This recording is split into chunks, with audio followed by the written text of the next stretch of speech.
What if everything you thought about getting rich was wrong? What if success with money had almost nothing to do with how smart you are, and everything to do with something, well, far more surprising? Welcome to the Deep Dive.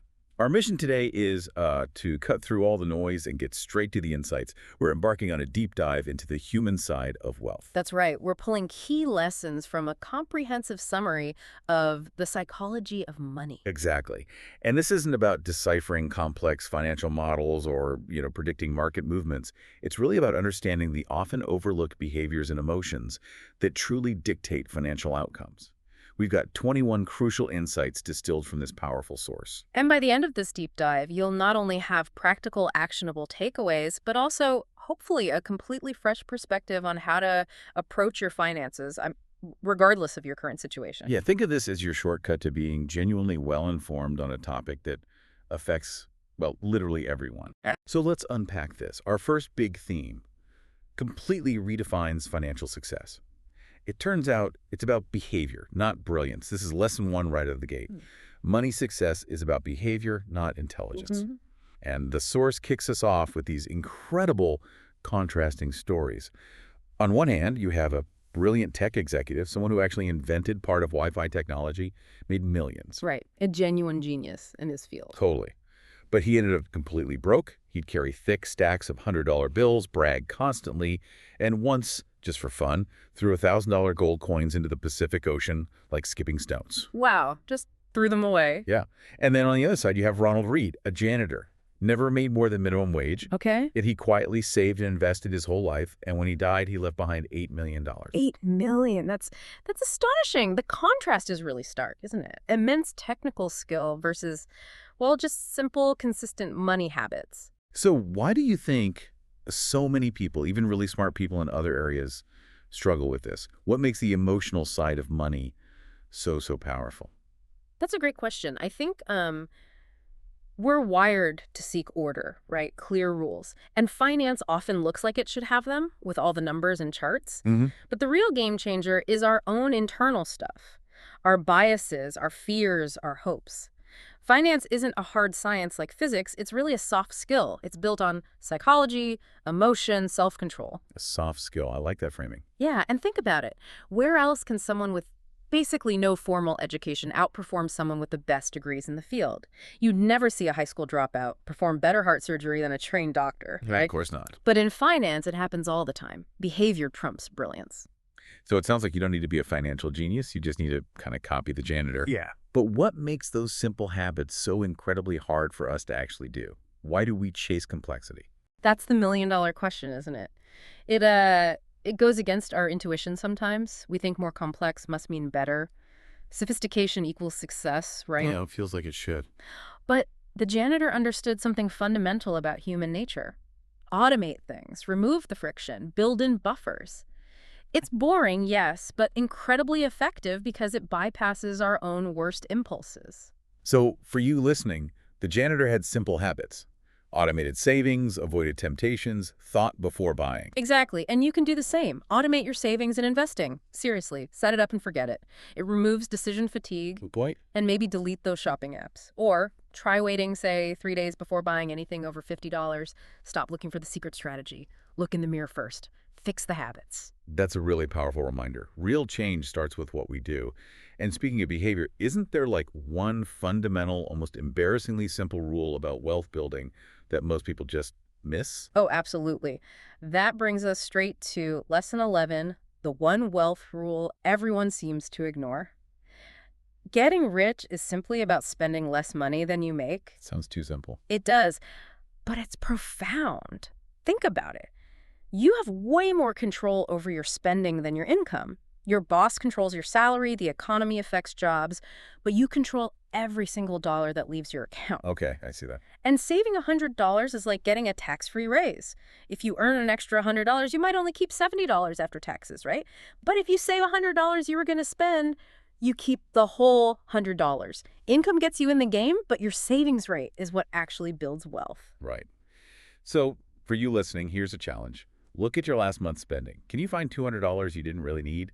maybe eating out too much, subscriptions, impulse buys. We all have those. If you can find it, set up an automatic monthly transfer, $200 from checking to savings. Boom. You've just given yourself a $2,400 annual raise, tax-free, no boss involved. That's a great practical step. Okay, let's shift gears.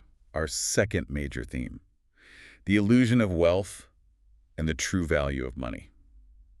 The core idea here is that what people show as wealth is often the exact opposite of real wealth and true value.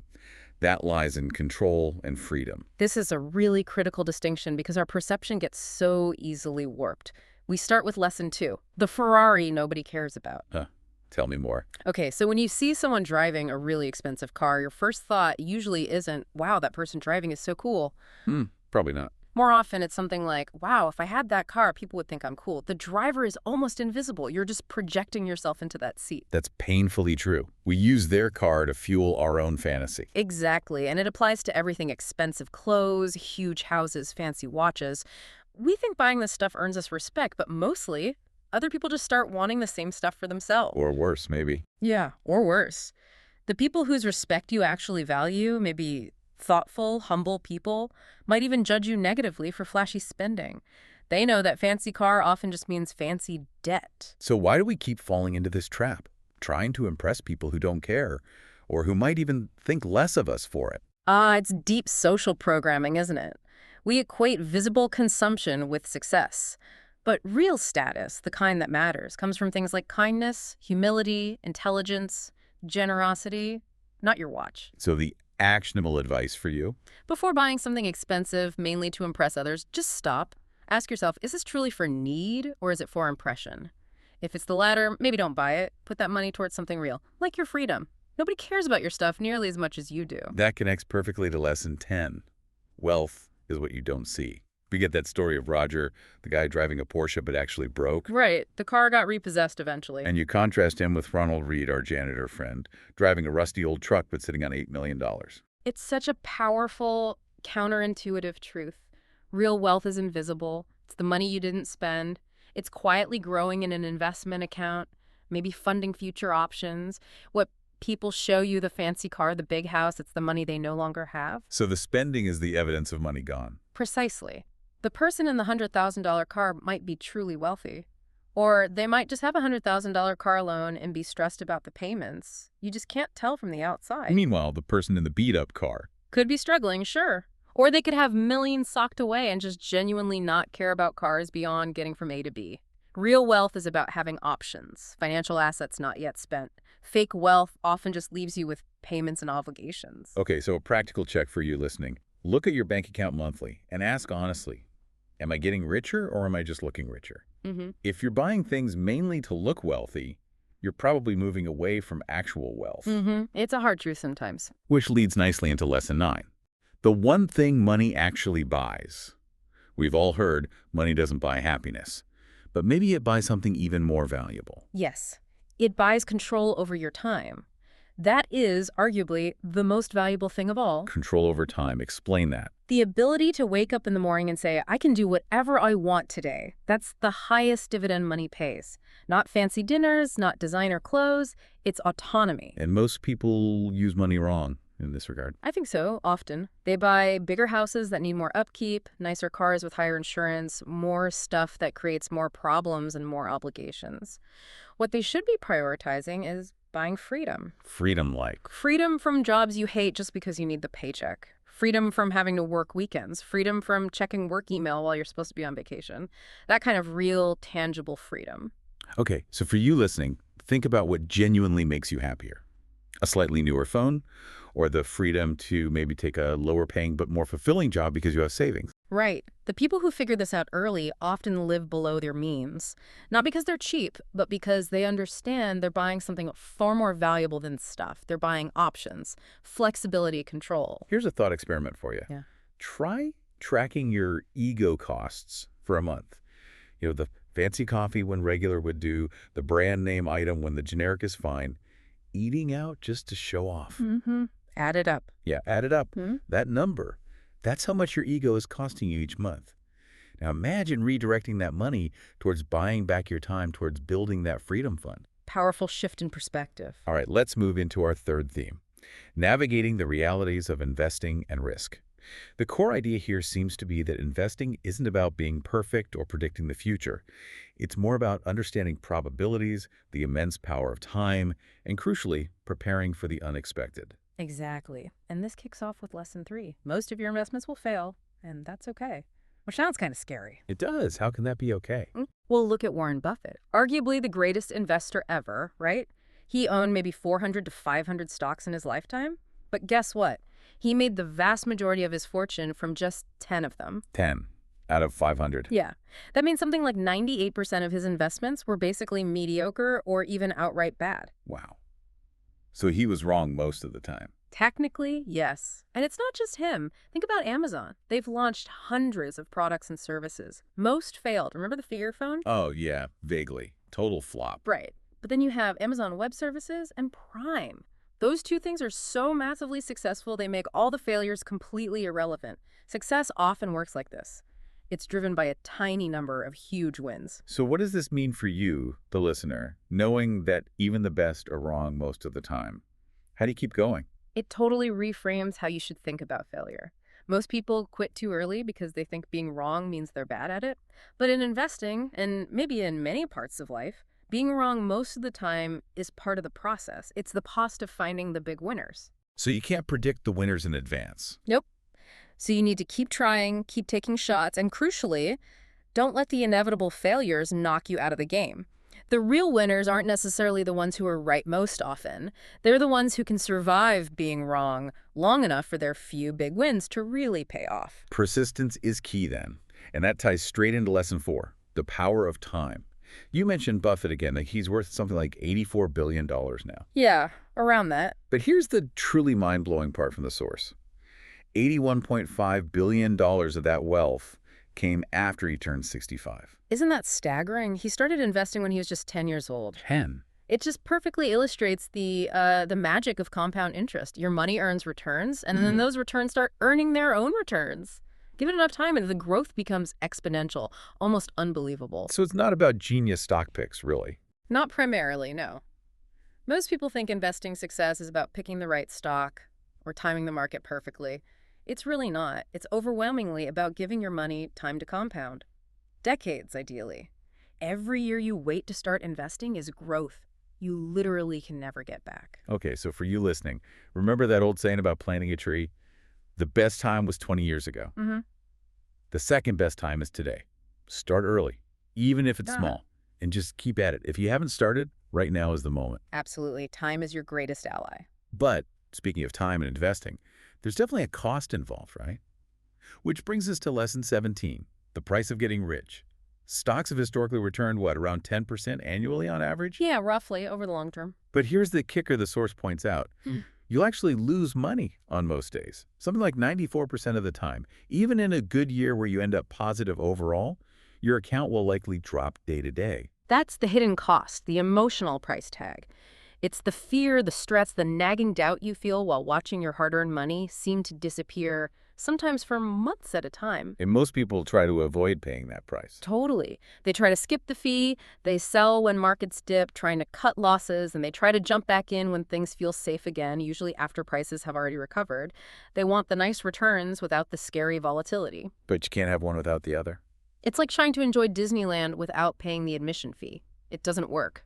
Volatility, those scary downswings, that is the admission fee for earning potentially higher long-term returns in the stock market. The real question is, are you willing to pay it? That's a great metaphor, the admission fee. So the market isn't punishing you, it's just charging you for the potential reward. Yeah. But accepting that fee, especially when it feels like real financial pain, that's tough. What's the biggest psychological hurdle there? It just cuts against our basic instinct for self-preservation, doesn't it? Our brains are wired to avoid pain, and seeing your account balance drop feels like pain, like a threat. Yeah, it really does. But the key is to reframe it. Don't see market drops as a penalty, like you did something wrong. See them as the fee you pay for getting something valuable later on, those potential higher returns. Once you truly internalize that, it changes how you react. So for you listening, If volatility genuinely keeps you up at night, you have basically two choices.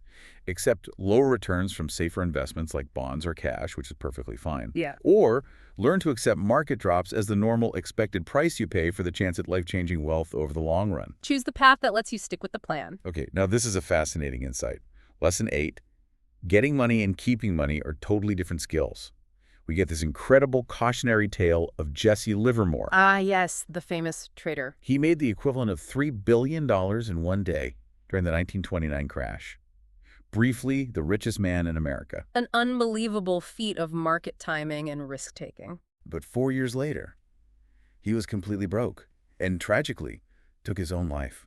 It's an extreme example, but it highlights a crucial paradox. Getting money often requires taking big risks, being optimistic, maybe even a bit aggressive. Right, you have to put yourself out there. But keeping money, that often requires the almost opposite skill set. Humility, a healthy dose of fear, maybe even paranoia. Recognizing that what you've gained can disappear incredibly fast. So protection becomes more important than acquisition at some point. Exactly. Protecting what you've built often matters more than constantly chasing the next big score. And people misunderstand the math, too. If your portfolio drops 50%, You need a 50% gain to get back. no, that's the common mistake. You actually need 100% gain just to get back to where you started. Keeping losses small is crucial for long-term compounding. Okay, so for you listening, the takeaway is about shifting your mindset. Maybe be bold and ambitious to build wealth initially. But once you're actually ahead, once you have something significant, you need to consciously shift gears into protection mode. Understand that keeping what you have is just as vital, if not more so, than getting more. It's about survival and endurance. That need for survival becomes even clearer when we look at Lesson 13, why history won't save you. The 2008 crisis, for example, was unlike anything seen since the Great Depression in the 1930s. Right. And the source makes this interesting point about randomness. Like, if just 7 specific people hadn't been born throughout history, the entire course of the world could be different. Which makes you think, Yeah. how much can past events truly prepare us for a future that's inherently unpredictable? It's a massive question. Almost every major financial disaster, every big surprise starts with someone confidently saying, oh, that's never happened before, so it won't happen now. Famous last words. Pretty much. The only real certainty in life, especially in markets, is uncertainty. Things happen that have never happened before. All the time. So if we can't predict the unpredictable, what do we do? You don't try to predict it. Instead, you build a financial system for yourself that's resilient enough to handle anything. You prepare for surprises. Okay, so for you listening, this means building in a serious margin of safety. Don't run your finances right at the edge, paycheck to paycheck, fully invested with no cash buffer. Leave room, leave slack in the system for life to inevitably surprise you. Room for error is underrated. Which connects directly to Lesson 14. The smartest people always have a plan B. Pilots always carry extra fuel, right? Cars have spare tires. Basic safety measures.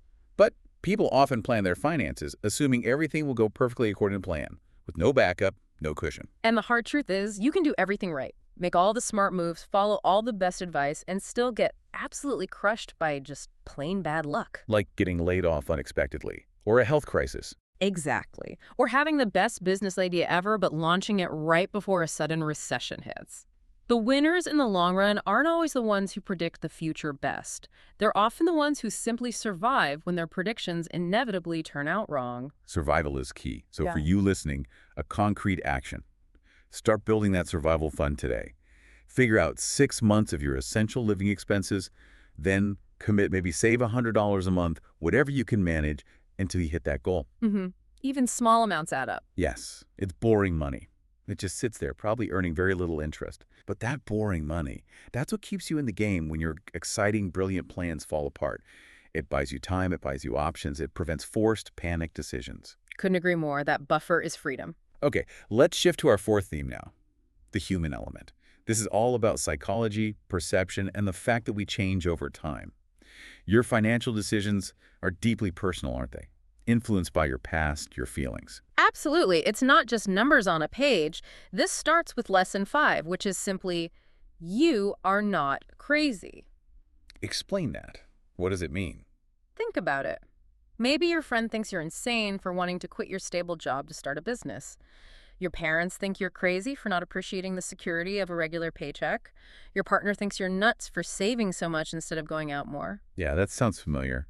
Everyone has an opinion on your money choices. Right, and here's the thing. You're not crazy, but neither are they. Every financial decision anyone makes feels perfectly logical to them based on their own unique life experiences, their own fears, their own definition of success. So my friend saw his dad get laid off, maybe. Exactly. So he values job security above all else. Your parents lived through tough recessions, so they fear risk. You grew up seeing online entrepreneurs living freely, so you chase that independence. Everyone's perspective is shaped by their history. Okay, but what's the danger then? The danger is when you start doubting yourself, because everyone around you operating from their context thinks you're making terrible choices. That external pressure, that self-doubt can absolutely sabotage your own financial path. So when people question your money choices, how do you handle that without getting defensive or derailed? It taps into our need for validation, which makes it hard. We want people, especially loved ones, to understand us. But with money, everyone's playing field is just so different. The best advice from the source is, honestly, simple but hard. Stop trying to explain your money decisions all the time. That's something. Yeah. When someone questions why you're saving aggressively or not buying the fancy thing they think you should buy, just try saying something neutral like, that makes sense for you. This approach works for me. And then just change the subject. Don't justify, don't argue. Their fears are based on their life, not yours. That feels incredibly freeing, actually. Just own your path. It is. Now, speaking of human nature getting in the way, lesson 6 is vital. Greed, the silent wealth killer. We get that story of Rajat Gupta, the former CEO of McKinsey. Yeah, it's a classic example. Worth $100 million, which is, I think we can all agree, never need to work again money. Absolutely. More than enough by any rational standard. But he wanted more. He risked literally everything, his reputation, his freedom, for an extra $17 million through insider trading, and ended up in prison. It's a tragic story, but it illustrates a common human failing. The hardest financial skill isn't making money, it's knowing when to stop reaching for more, knowing when the goalposts shouldn't move anymore. Warren Buffett had a quote about this. Yeah, Buffett said it perfectly about situations like this. To make money they didn't have and didn't need, they risked what they did have and did need. And that's foolish, just plain foolish. And this isn't just about billionaires, is it?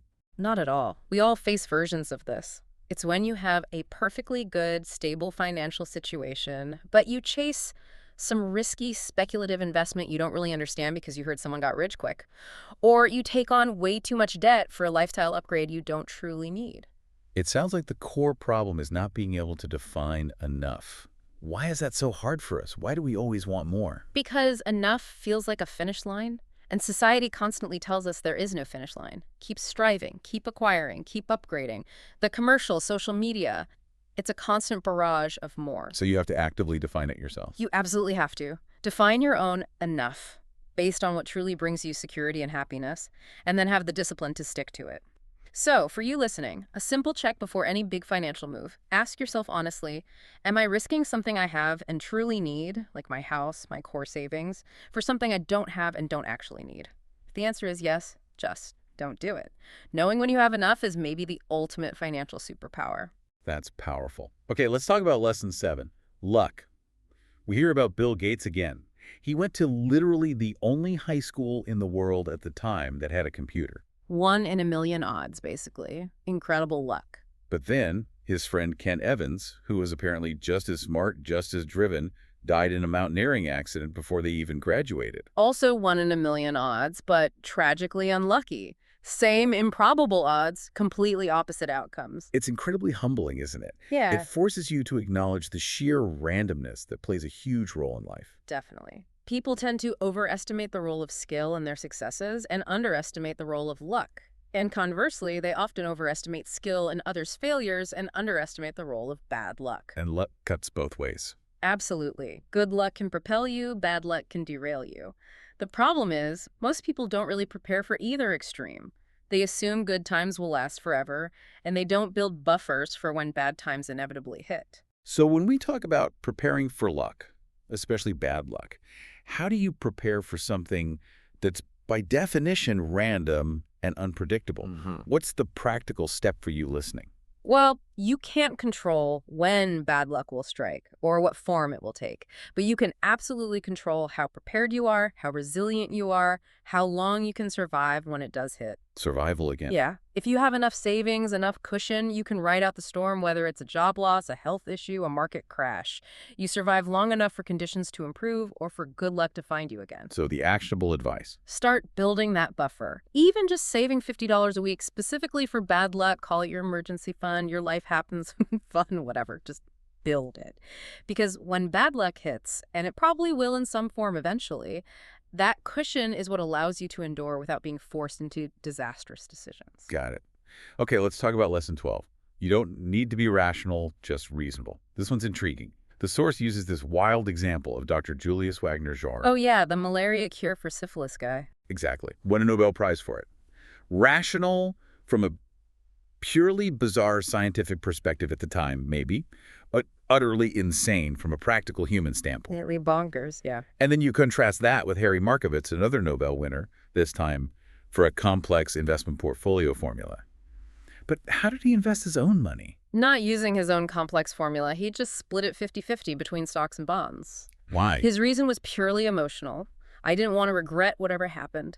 He wanted to minimize future regret, not maximize theoretical returns according to his math.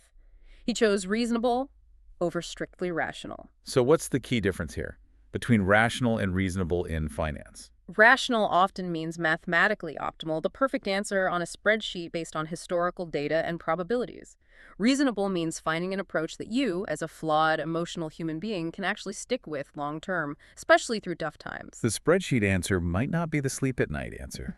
Exactly. The mathematically perfect choice and the choice that actually lets you sleep peacefully are often quite different. Being reasonable might mean paying off your mortgage early, even if the interest rate is low and the math says you'd earn more investing.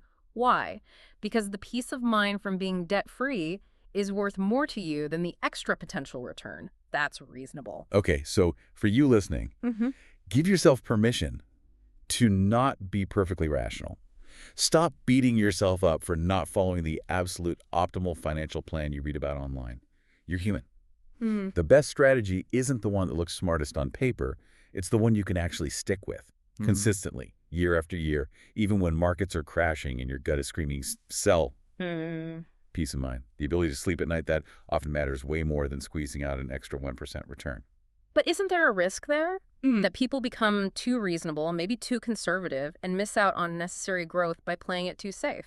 That's a fair point. Yeah. Where's the line? I think the key word is reasonable, not reckless apathy or paralyzing fear. It's about finding your specific balance. What level of risk allows you to stay invested without panicking? For some, as we said, paying off low-interest debt brings that peace. For others, it's having a larger-than-advised cash buffer. It's deeply personal. It prioritizes psychological endurance, which is crucial for long-term success. Makes sense. And speaking of long-term, Lesson 15 is a big one. You will change. The source gives this poignant example of someone dreaming of being a doctor since high school. Yeah, works incredibly hard, gets through med school, residency, achieves the dream. Only to find, maybe at 35 with kids and a mortgage, that the reality, the stress, the long hours, the bureaucracy, the malpractice suits makes it feel like an awful career. It's heartbreaking but common. It highlights this fascinating psychological quirk. We are surprisingly bad at predicting what our future selves will actually want or value. We think we know, but we don't. Psychologists call it the end of history illusion. We tend to think that the person we are right now, our values, preferences, desires, is the finished product. We think we've basically stopped evolving. Well, we haven't. Not even close. Your priorities will shift, your values might change, things that seem critically important now might seem trivial later, and vice versa.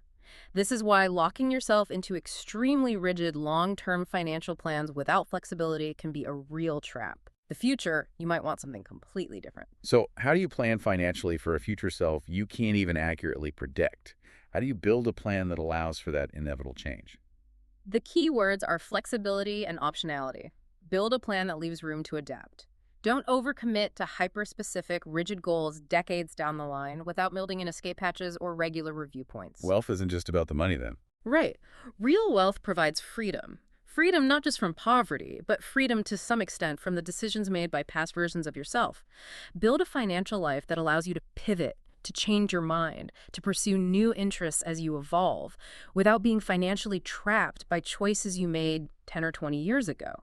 That's real financial power. That's a profound way to think about it, which flows neatly into Lesson 16. Everyone's playing a different game. You can have day traders, long-term retirees, huge pension funds, all buying and selling the exact same stock, say Apple.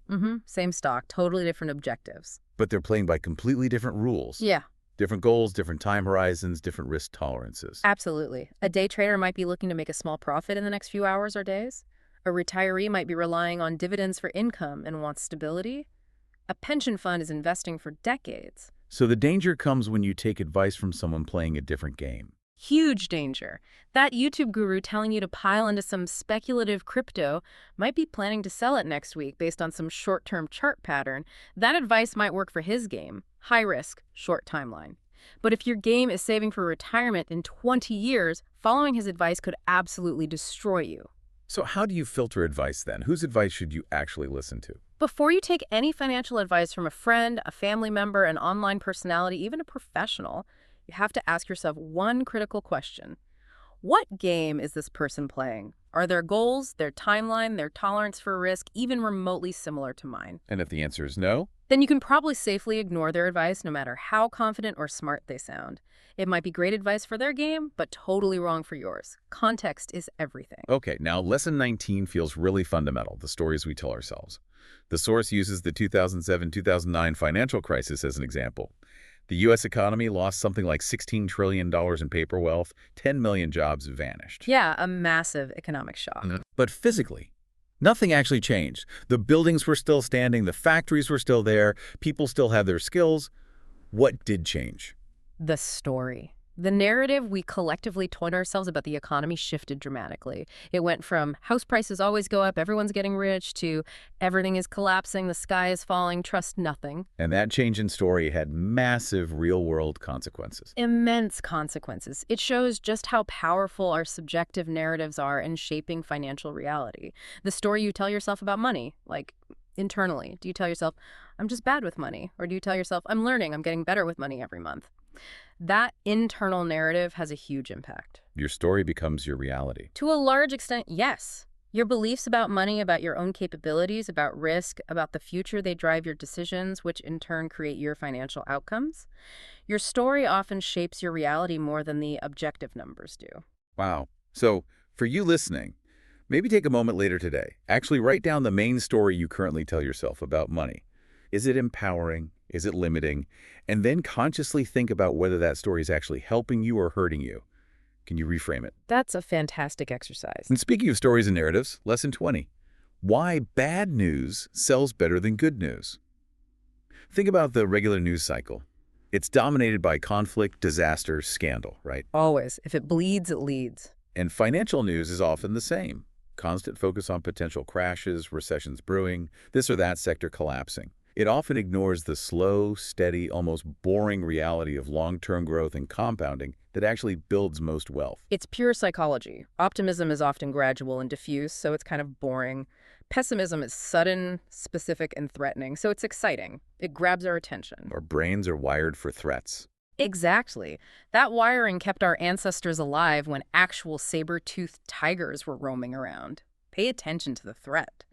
But that same wiring makes us pretty terrible investors in the modern world. We're constantly scanning for financial tigers that usually aren't there, leading to fear-based, impulsive decisions. Selling at the bottom, missing the recovery. The classic mistakes driven by reacting to scary headlines. Okay, so here's a challenge for you listening based on this. Try a media diet. Stop watching the daily financial news for, say, 30 days. Unfollow the super pessimistic doom and gloom accounts on social media.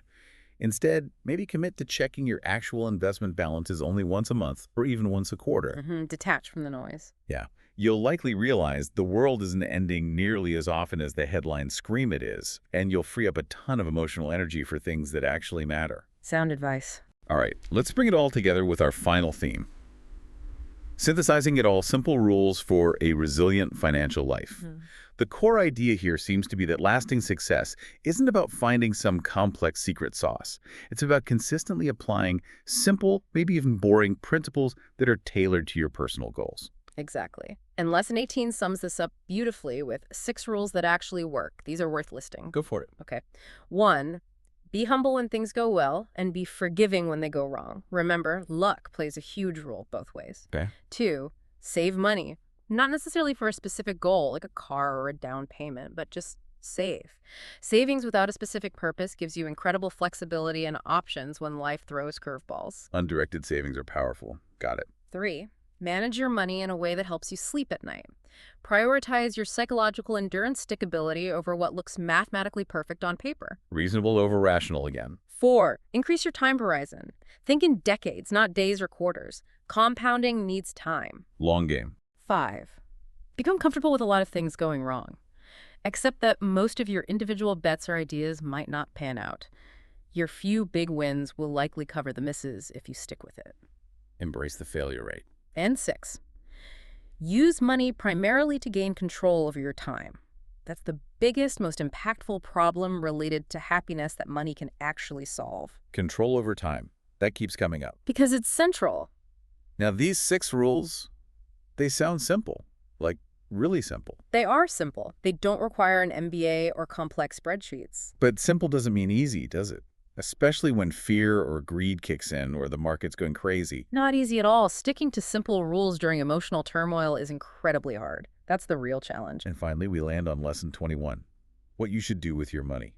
Here, the author, Morgan Housel, shares his own personal approach. Right. Not as a prescription for everyone, but as an example of the thinking process.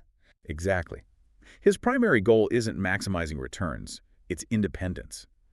The freedom to wake up and decide what he wants to do that day, who he wants to spend time with, that's his why. So his finances are built around that goal. Yeah.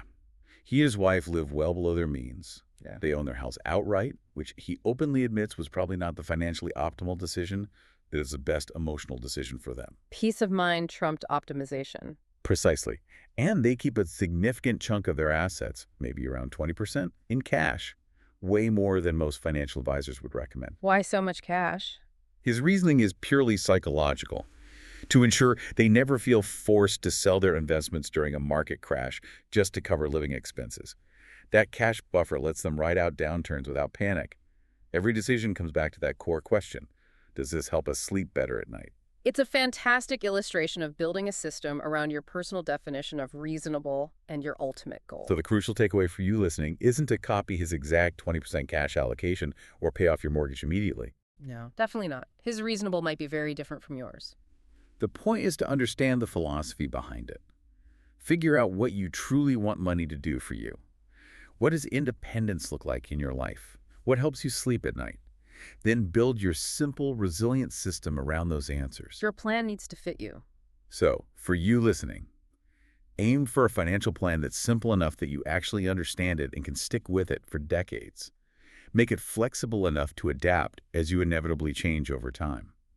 And, honestly, make it boring enough that you're not tempted to constantly tinker with it every time the market hiccups or some new fad comes along. Simple, flexible, boring. Sounds like a recipe for sleeping well. We've covered a huge amount of ground today. We really have. But that central theme, I think, remains beautifully clear. True financial success.